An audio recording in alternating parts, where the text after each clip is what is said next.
Hi everybody, I'm just going to walk you through, as promised, a few quick tricks in the Weebly editor um, if you have gotten confused in there. And again, I've got an overview of how to create your Weebly site in an earlier video, but I will walk you through it again here just to kind of make sure we're okay. I've logged into my Weebly site, and what you've got here right now and are the first few I've not done as a model, the resources page. So you saw that in Santino's Weebly site. But here you have two links, two pages here that are really two different kinds of pages. So I'm going to show you how to add text to each. Here in the brainstorming area of the course, this is a standard Weebly page, and I'll show you how to add another page in just a second. What you have to do is, if you created this for your blog, for your process journal, every time you want to put a new post in, you just drag the paragraph down here, which creates a paragraph box down here, which will create a new text box in which you can now add what's going on, what's happened this week or this writing session in your process journal. Now that works, okay, but that's not really the best way to do it.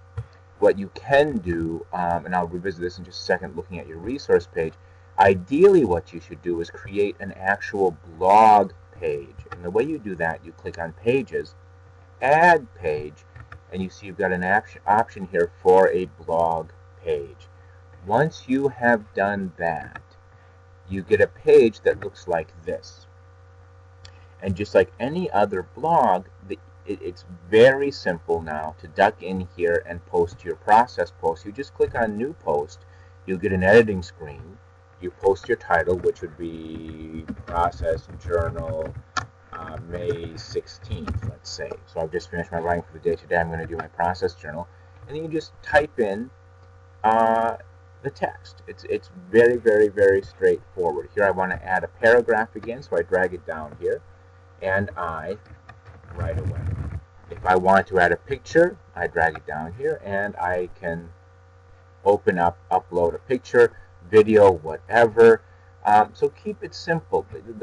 Then this allows you to publish it live, which will do what this button does up here, which I'll show you in just a second as well. Okay. Moving back to that first page, let me delete the draft so we can go away from here. Going back to this first page, if you are creating your resources page, again, you're looking at the same basic process. Whenever you want to link something in here, you just bring whatever element is appropriate, right? And just drag it down here. So you're adding a paragraph, add the paragraph. If you're adding, and once you've done that, in here you can type things, you can put the URL to your resource, that's fine. If you've got videos you want to bring in directly, you can do that. And what you do, this is basic. Multimedia will allow you to embed media, right? You don't want to do revenue probably. And then again, any sort of, and this probably won't be important to you here unless you want to for some reason fancy up your page, you'll probably live mainly in multimedia and basic here. Okay, so just drag the elements down, keep it simple. I don't want you messing with the technology too much if it's difficult for you. But the reason I've included the Weebly instead of a more straightforward blogging tool is that it does easily allow you to create multiple kinds of pages. You can create your normal blog page, but you can also add other things in just by dragging these elements down. So play with that a little bit. One very important thing is when you finish your work every time, you've got to publish your page. Okay, and the reason is if you don't publish it, I've messed it around. So I gave something I couldn't put something under that I can't haven't paid for. But at any rate, if you don't publish the page after you've edited it, I don't see the update. So just be sure whenever you've finished, hit publish, and that will publish your site. Now there is a new editing tool in Weebly, and I noticed one or two of you were using this when you shared screenshots with me to get some help. It is essentially the same thing. Okay, all it does is lay out the elements on the left column here. And the nice thing with this is you see them all at once. You don't have to click through them. If you look back at this old reader, you've got to actually click through these various tabs to get all the elements. In the new reader, the new editor, sorry, you have all the elements sitting right there for you on that left screen. Okay, so play around with that. The thing you're going to need the most, here it's called the text, in the old editor it's called paragraphing. The thing you need to do most of the time is just drag a text box over here and then type in whatever you need to type in. That really is the key.